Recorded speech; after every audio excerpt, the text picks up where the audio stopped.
ਪੂਰਨ ਸਿੰਘ ਸੰਸਥਾ ਦਾ ਕਦੀ ਵੀ ਡਰਾਈਵਰ ਨਹੀਂ ਸੀ। ਪ੍ਰਬੰਧਕ ਨੂਰਮਹਿਲ ਦੇ ਦਿਵਿਆ ਜੋਤੀ ਜਾਗਰਤੀ ਸੰਸਥਾਨ ਦੇ ਮੁਖੀ ਆਸ਼ੂਤੋਸ਼ ਦੇ ਡਰਾਈਵਰ ਹੋਣ ਦਾ ਦਾਅਵਾ ਕਰਨ ਵਾਲੇ ਸ਼ਖਸ ਪੂਰਨ ਸਿੰਘ ਦੇ ਦਾਅਵਿਆਂ ਨੂੰ ਸੰਸਥਾ ਦੇ ਪ੍ਰਬੰਧਕਾਂ ਨੇ ਸਿਰੇ ਤੋਂ ਖਾਰਜ ਕਰਦੇ ਹੋਏ ਕਿਹਾ ਕਿ वो कभी भी संस्था का ड्राइवर नहीं सी। बड़ी क्लियरली डिफाइन किया था। मैं आपको एक तो पहले बताऊं, पूरन सिंह नूरमहल सराय के पास मछली बेचता है, आप सब जानते होंगे, आप इस एरिया के हैं। वो अगर वो ड्राइविंग आती होती वो बेचारा 4-5 हज़ार रुपये क्यों महीने के कमाता मछली बेच के? वो ड्राइवर बनता कहीं? He is not a driver at all. हमारी संस्था में ये रिकॉर्ड है, आज तक हमारी बैलेंस शीट आती है, हमारी ऑडिटेड बैलेंस शीट्स आती हैं, एक भी एम्प्लॉय हमारी ऑर्गेनाइजेशन में हायर नहीं किया गया। और महाराज जी के ड्राइवर की बात है, महाराज जी के ड्राइवर आज तक कोई नहीं रहा, सब सेवादार हैं। दिल्ली में महाराज जाते हैं, मैं गाड़ी चलाता हूँ, यहाँ पर महाराज होते हैं, कुछ और सेवादार हैं जो गाड़ी चलाते हैं, और यही लोग गाड़ी चलाते हैं। तो महाराज जी उसी में बैठ के जाते हैं, कहीं भी जाते हैं। तो इसलिए कभी भी कोई ड्राइवर हायर नहीं किया गया।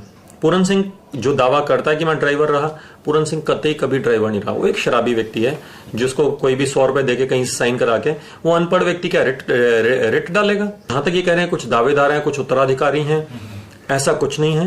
कल भी हमने आपके सामने वो चारों लोग हमने पीसी में करा दिए थे ओपनली कि ये 4 लोगों के नाम मीडिया कर रहा है कि ये उत्तराधिकार की दौड़ में है, और वो चारों लोग, हमारा अंदर का घर बिल्कुल संभला हुआ है। मैं आपको क्लियरली बताऊं, हमें अंदर से किसी प्रकार का कोई दिक्कत नहीं है, हम अंदर सब एकजुट हैं। बात तो बहुत आगे तक जाती है, क्योंकि यौगिक साइंस जो कहती है, जो अध्यात्म का विज्ञान कहता है कि योगी अपनी शक्ति से अपने जो प्राण पे अधिकार उनका वो हो जाता है, उससे वो उस लेवल ऑफ समाधि में जाते हैं जहां वो पूरी एनर्जी को, पूरी प्राण शक्ति को बॉडी से विड्रॉ कर लेते हैं।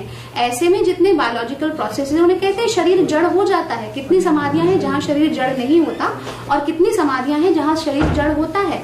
और ऐसे में शिष्यों का धर्म बनता है कि जब तक चेतना लौटती है उसकी केयर की जाए। और इसीलिए जहां पर इस तरीके के प्रयोजन गुरुओं ने नहीं करे, उन्होंने हिमालय में जाकर के समाधि ली। तो जो इन्वायरमेंट हिमालय में है for the care of the body, that the same environment has been created here.